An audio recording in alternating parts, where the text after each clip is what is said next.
بسم اللہ الرحمن الرحیم۔ السلام علیکم ناظرین، مسلمان مرد اور عورت کی شادی مہر کے عوض میں ہوتی ہے اور مہر عورت کا حق ہوتا ہے۔ مہر شادی کے وقت بھی ادا کیا جاتا ہے اور شادی کے بعد میں بھی ادا کیا جا سکتا ہے۔ اگر عورت مہر کی ڈیمانڈ کرتی ہے لیکن خاوند مہر کی ادائیگی نہیں کرتا تو پھر کیا ہوگا؟ اس حوالے سے یہ سپریم کورٹ کی لیٹسٹ ججمنٹ ہے جس نے مہر کے حوالے سے خاوند کے اوپر زبردست قسم کا فیصلہ دیا ہے کہ اگر خاوند مہر ادا نہیں کرے گا تو عورت کس طرح سے مہر حاصل کر سکتی ہے اور عدالت کس طرح سے عورت کو مہر دلوائے گی۔ ناظرین، میں محمود عبداللہ خان ہوں، آپ یوٹیوب چینل دیکھ رہے ہیں۔ اگر آپ اس چینل پر نئے ہیں اور آپ نے ابھی تک اس کو سبسکرائب نہیں فرمایا تو اسے سبسکرائب فرما لیجئے۔ یہ چینل آپ کو لا سے جڑی ہوئی لیٹسٹ انفارمیٹو ویڈیوز فراہم کرتا ہے۔ اگر آپ رنگ کے بٹن کو پریس فرما لیں گے تو میری آنے والی تمام ویڈیوز کے نوٹیفیکیشن بھی آپ تک فوری پہنچ جائیں گے۔ تو بات کرتے ہیں ویڈیو کی۔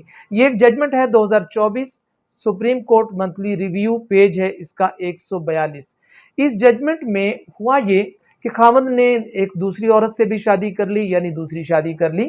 اس کے اوپر بیوی نے اپنے مہر کی خاوند سے ڈیمانڈ کی۔ مہر تھا 5 لاکھ روپے۔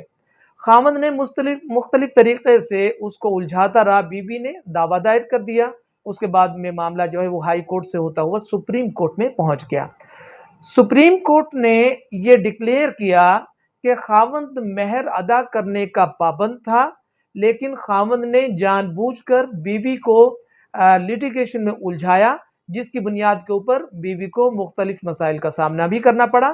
سپریم کورٹ نے یہ آرڈر دیا کہ خاوند 1 ماہ کے اندر نہ صرف مہر 5 لاکھ روپے بلکہ اس کے ساتھ 1 لاکھ روپے جرمانہ بھی ادا کرنے کا پابند ہے۔ مزید سپریم کورٹ نے یہ کہا کہ اگر 1 ماہ کے اندر مہر کی رقم یا جرمانے کی رقم ادا نہیں ہوتی تو سپریم کورٹ نے فیملی کورٹ کو پابند کر دیا کہ وہ خاوند کی جائیداد کو بیچ کر قرقی کر کے اور مہر کی اور جرمانے کی رقم جو ہے وہ پوری کرے۔ تو اس حوالے سے یہ سپریم کورٹ کی لینڈ مارک ججمنٹ ہے۔ اب اگر خاوند بیوی کو مہر دینے سے انکاری ہوتا ہے تو اس ججمنٹ کا سہارا لے کر مہر کی رقم فوری طور پر حاصل کی جا سکتی ہے۔